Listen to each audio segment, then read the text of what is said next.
That is not your true identity.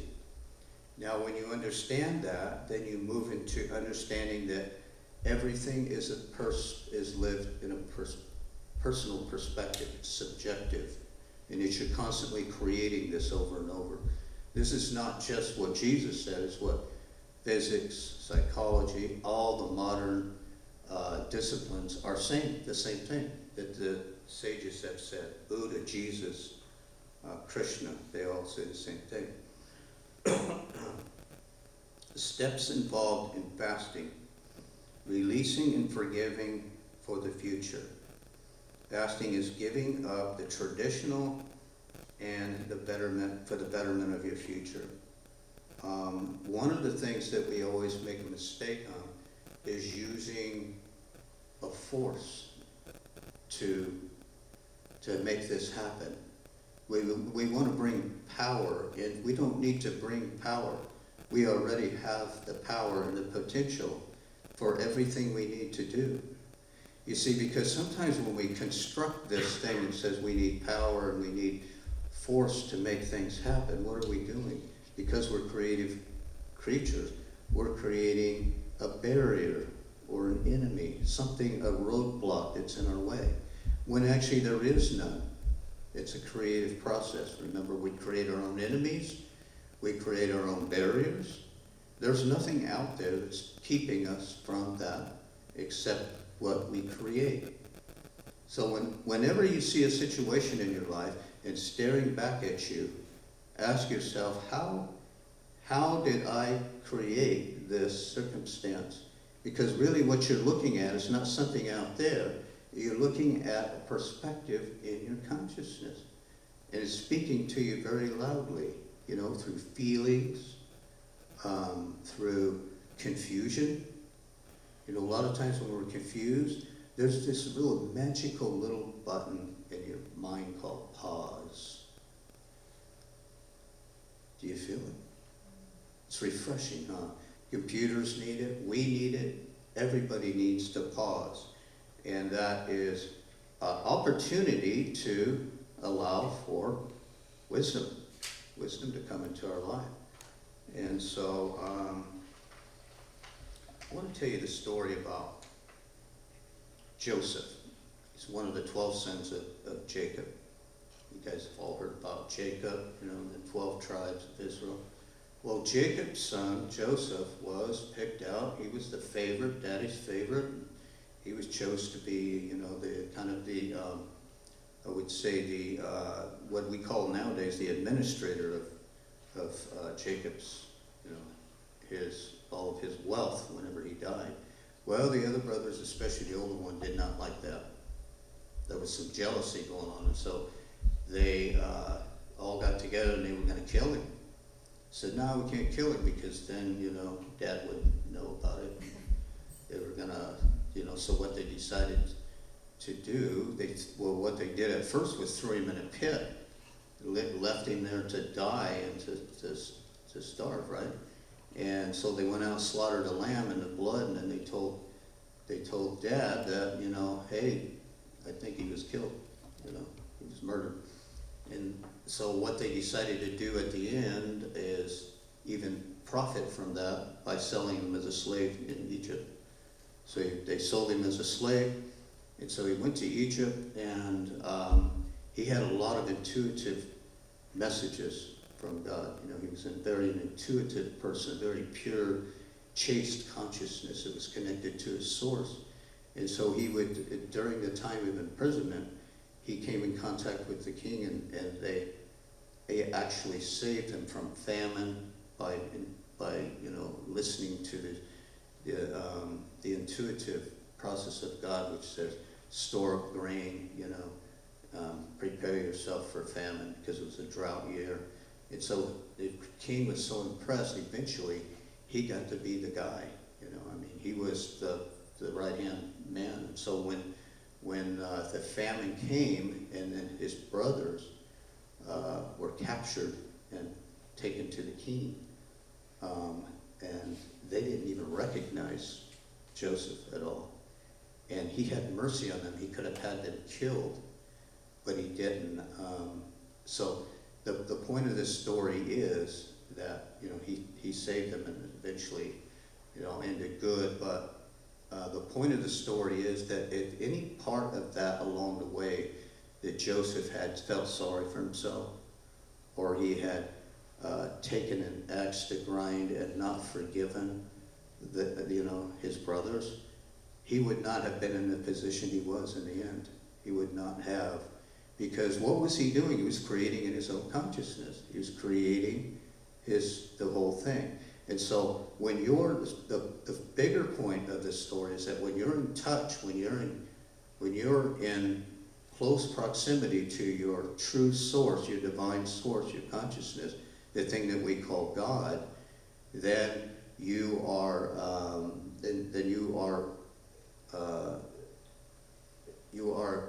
set for your highest and best purpose. A lot of people look at that when they don't understand that there's only one, and they say, well, it was God's plan, and I hear that a lot. It was God's plan. It was a divine purpose.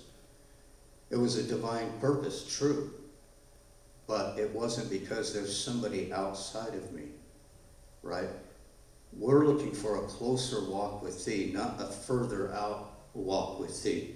Understanding that, as Jesus said, that you deny this self and understand that that which you seek is your true essence. Don't you know that you are God's? Said the master teacher, right? The tabernacle of God is with men, right? So understanding that in all situations gets you closer to your true identity, empowers you. Okay, so fasting for life is really just getting rid of everything in your mind that tells you otherwise. The other part of that is the wisdom of Solomon, which says to guard your heart. And so, above all else, guard your heart. Understand from everything you do flows from it. This is the wisdom of Solomon. Now let's take a look at that and see what that means. Above all else, guard your heart. Now you have to understand that back in 6,000 years ago, 6,000 years ago, there was no psychology. There wasn't anything to explain, subconscious, conscious, that kind of thing. So if you read and study the Bible closely, what you'll find out is the heart really is your subconscious mind. That's what it is.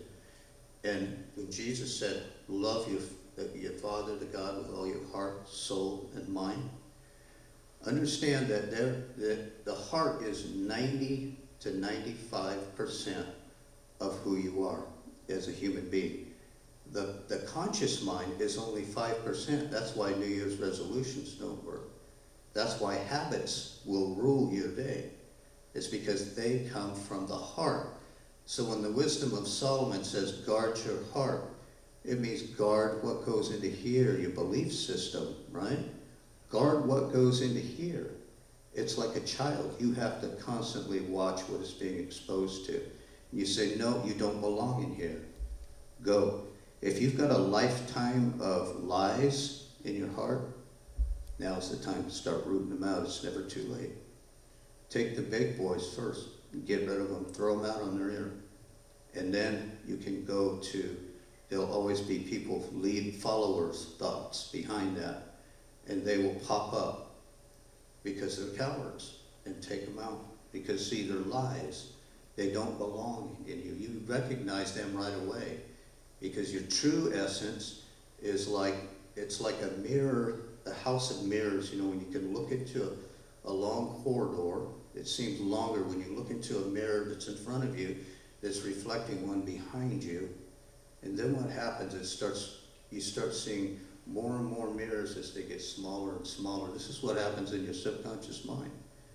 When you start seeing these things and you think they're reality, what you understand is that behind all of that, the one standing right in the middle of the hallway, who is that?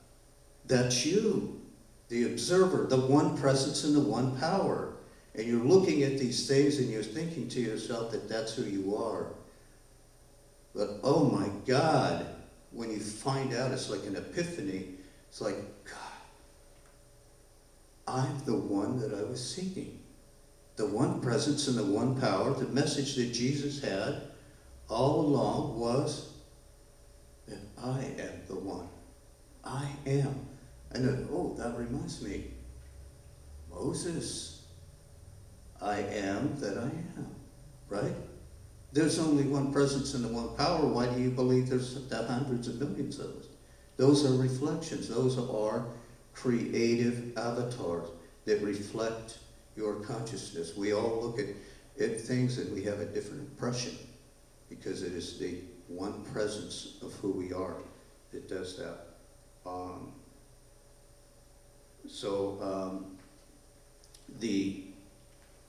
The Wisdom of Solomon also says that in your heart are the issues of life. So the practical part of this really is when I see things happening, my first response, there's these wild thoughts that come up, maybe I did something wrong. So we go back to the old Judeo-Christian construct. The biggest lie that's ever been perpetrated on humankind is that you have to deserve something to get it. And then we feel guilt and shame if we're getting something that we don't deserve. It has nothing to do with merit. It has nothing to do with deserving. That's why you see people that you think are bad that are getting good things. It's a law. The law will not be mocked, right? The Trinity, We have Elohim God, which is the Father. That's the creative part of our process, Genesis 1. Genesis 2, Jehovah God, the creative part. That's the part that we call I am, right? That's the creative process that never happens as human beings, never stops. And then there's the Spirit with love that carries that out, that carries out the law. You see, love isn't like just a feel-good thing. And the heart is not necessarily this loving thing that you think of, because we got this concept of good and evil. It is what it is. Guard your heart above all things. In all you're getting, get understanding, because this is what's going to set you free. This is what's going to set you free, is understanding. Start here. Don't go to here and say, oh, I'm stuck with these feelings. Because these feelings are an effect of what you put in your heart.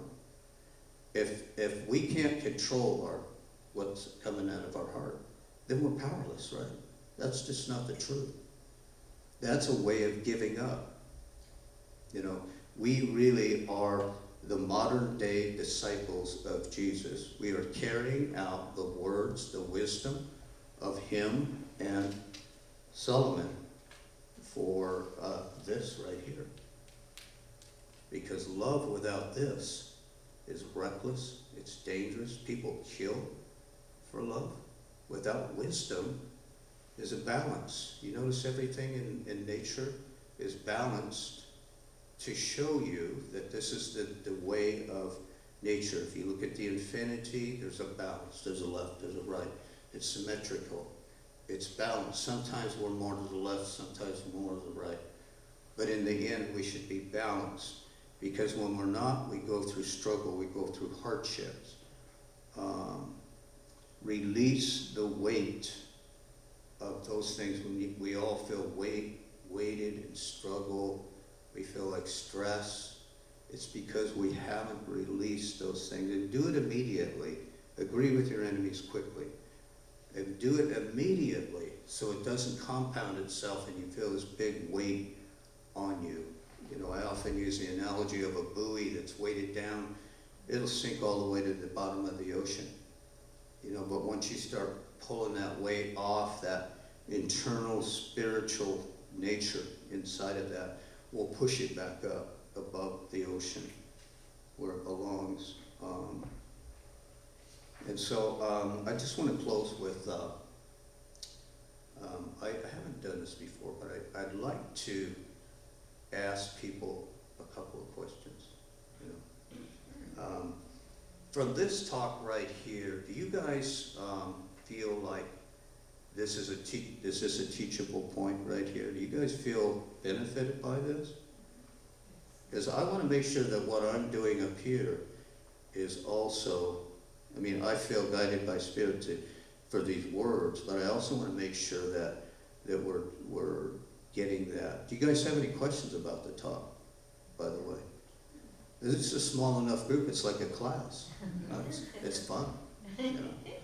There's not like hundreds of people way back there. One day. Well, maybe, yeah. We'll go to whatever pattern is for highest and best. How's that? Yeah. I'd like to make a comment. Yes. It's very interesting that you're talking about the heart, and so I'm going to advertise. The 29th, our Spiritual Tuesday, Linda Kohler will come in with her sambos, and she's doing going from the mind to the heart. Yes. She's been talking about we're not doing that enough. We're not reaching our heart. I don't know why I'm getting red. Does she come to We're church? not reaching our heart center. We're not centering. She feels that, you know. She's and Does she come to church? Yes. What's her name?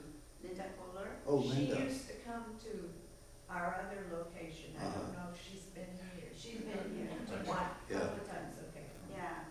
Right. So. So it's not going into her heart enough, huh? Yeah, so, come on the 29th, she has my favorite bowl, crystal bowl, is her heart bowl. And every time she would play once a month in our old church, and I don't try to, I've said I'm not a good prayer because I just like let it be. Yeah. I don't use words, it's just go, and it always like brought tears. The tears just fall out because it Releasing, just huh? Yeah. reaches your heart. That's good, yeah. We all have a different way of doing that, so, Yeah. yeah. And see, when somebody says, we don't go to our heart enough, really what they're saying is they don't go, because we can only do from our own personal perspective, yeah.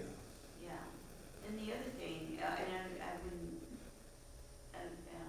maybe I didn't say that correctly, I think she does, she lives from her heart. So the other thing is, what you said also in our fellow, Course of Miracles. What he said is like you're talking Course of Miracles also, it's what we're learning, we are one. And sometimes when we act from our mind,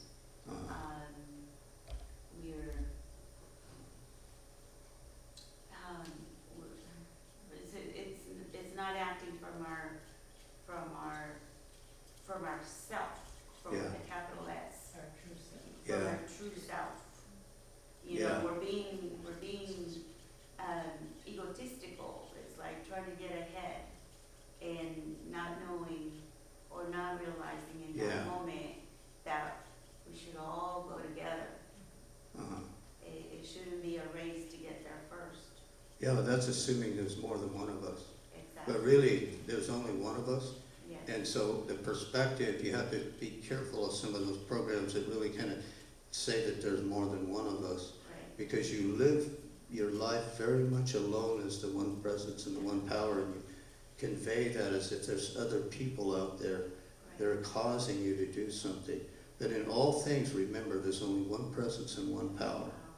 Yeah, and the thing is like, there's, back to the prayer part, there are different, just as there are different stages in prayer that you have to, when you're first starting off, you have to do this construct to get you, then after a while you pick up and you understand that there is no, as you say, asking for. Who are you asking? Right. Who are you asking? There is a knowing, as it says in Mark. There's a knowing. But you don't ask for anything. You just know it. That's what Jesus was trying to teach. If you ask knowing, right?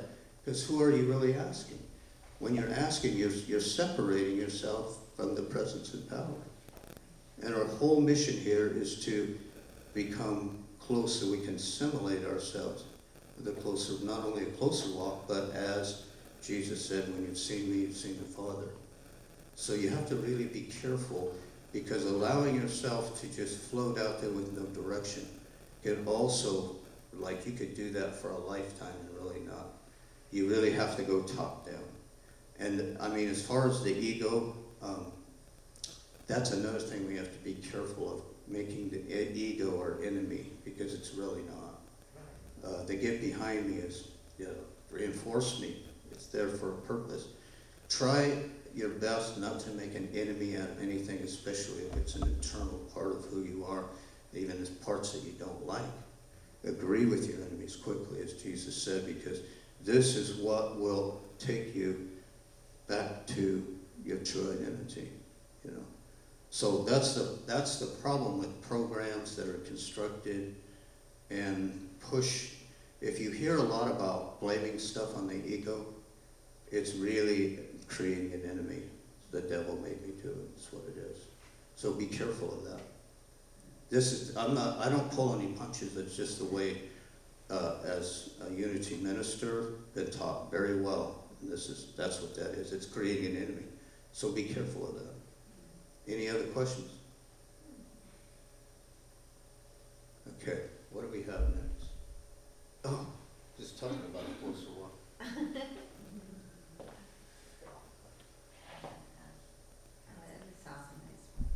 What'd you guys think of Heart Train? My God, they're great.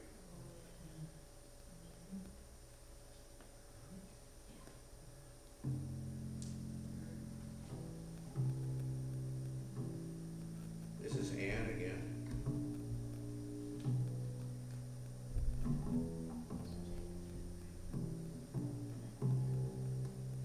This is plain, try to visualize it. That which you previously thought was God. You step into that light. The ground that I stand on right now is holy ground. You see it going through you, through the ground and all around. Oh, Lord, save me The one from presence of all one power. wrong. Even though sung traditionally, I'll be satisfied as step long as I can walk. Let me walk close to thee.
Usher.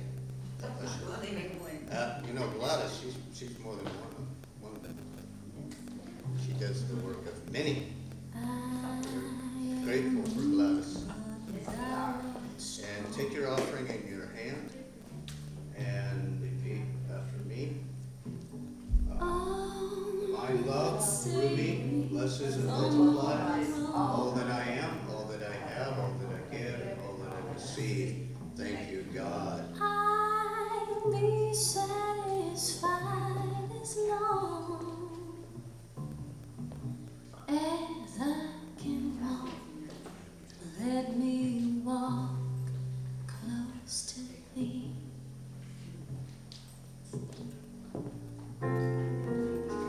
Just a closer walk. And know that the blessing will come through here. Everyone that's listening online, donation. Granted, although is And going my out plea. and completing the loop of love that you came from. Receiving blessing, every person. Daily walking close to thee. We also bless all those that are suffering, Lord, all those that are diseased from the heart of oneness, perfection, that going out and blessing the whole world, and also coming back and blessing this church. We are grateful and know there can be no other way. We say thank you, God. Amen.